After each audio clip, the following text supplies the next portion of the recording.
कभी Indian cricket team की Jersey पर चमकने वाला बायजूस आजकल अपनी चमक को खोता जा रहा है। साल 2011 में बनी बैजू रविंद्रन की कंपनी के लिए फिलहाल कुछ भी ठीक नहीं चल रहा है। भारत में कंपनी एम्प्लॉई की छटनी कर रही है और विदेशों में कर्ज को लेकर लड़ाइयां लड़ी जा रही है।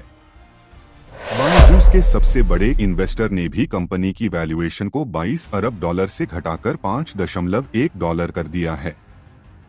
ये गिरावट 75% से ज्यादा है। कुछ दिन पहले डिलाइट होस्किंस एंड सेल्स ने बायजूस के ऑडिटर पद से इस्तीफा दे दिया था। इसे 2025 तक बायजूस का ऑडिट करना था। डिलाइट की तरफ से बताया गया कि वह कंपनी का ऑडिट इसीलिए नहीं कर पा रहे थे क्योंकि उन्हें साल 2021 और 22 के लिए फाइनेंशियल डिटेल नहीं मिले थे।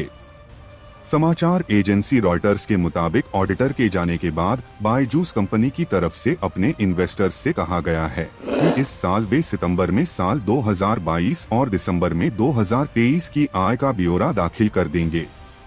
इसके साथ ही हिंदू लाइन्स की एक रिपोर्ट में दावा किया गया था कि बायजूस के कई पूर्व कर्मचारियों ने कंपनी पर ईपीएफओ जमा न करने का आरोप लगाया। आरोप है कि कंपनी ने सैलरी से हर महीने पीएफ तो काटा लेकिन इसे ईपीएफ खाते में जमा नहीं किया। ये रिपोर्ट सामने आने के बाद बायजूस की parent company think and learn private limited ने अगस्त 2022 से मई 2023 तक 10 महीने का ईपीएफ जमा किया है। कंपनी की छटनी की कई खबरें भी मीडिया में आई है। एक अंग्रेजी अखबार के मुताबिक जून 2023 में लगभग 1000 कर्मचारियों को नौकरी से निकाल दिया गया।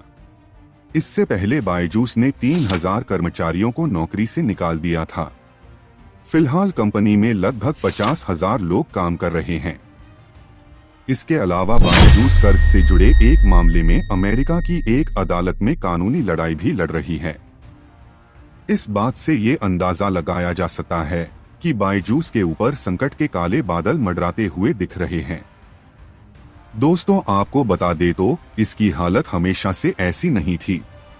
कुछ ही साल पहले की बात है जब बायजूस का लेवल तेजी से ऊपर बढ़ रहा था। ये बात है कोरोना के शुरुआती दौर की। मार्च 2020 में देश भर में लॉकडाउन लगा था। महामारी के चलते स्कूल बंद हुए, बच्चों का एडमिशन ऑनलाइन होने लगा। ये वही समय था जब बायजूस की अचानक से ग्रोथ होने लगी। उस दौरान कंपनी ने एक साल के भीतर बाजार से $1 अरब से ज्यादा का प्रॉफिट कमाया। इस समय बायजूस ने मार्केट में दर्जनों कॉम्पिटिटर को अपने रास्ते से हटा दिया था, जैसे कि आकाश एजुकेशन, ग्रेट लर्निंग जैसी कंपनियां शामिल थी। कुल मिलाकर बायजूस कोडिंग क्लास से लगाकर कंपटीशन एग्जाम की तैयारी कराने वाली अम्ब्रेला होल्डिंग कंपनी बन गई। ये कंपनी अपने विज्ञापन पर खर्च के मामले में भी पीछे नहीं रही।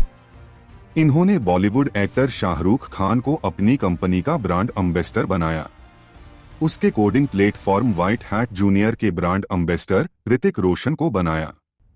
और सिर्फ इतना ही नहीं, लियोनेल मेस्सी को भी अपना ग्लोबल ब्रांड एम्बेसडर बनाया।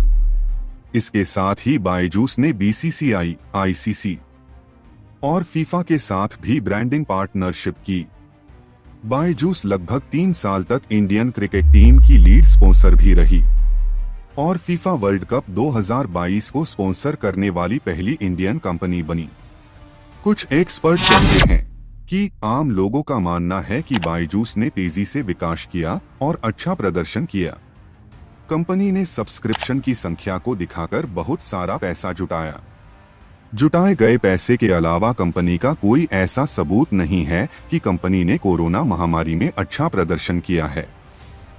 उदाहरण के लिए वित्तीय वर्ष 2020 और 21 की कमाई को देखेंगे तो पता चलेगा कि कंपनी का राजस्व स्थिर रहा और घाटा 19 गुना बढ़ गया। अब बात ये आती है कि बायजूस अपनी इन बढ़ती समस्याओं से बाहर आ सकती है या नहीं, और कैसे अपने इस घाटे को प्रॉफिट की ओर ले जाती है।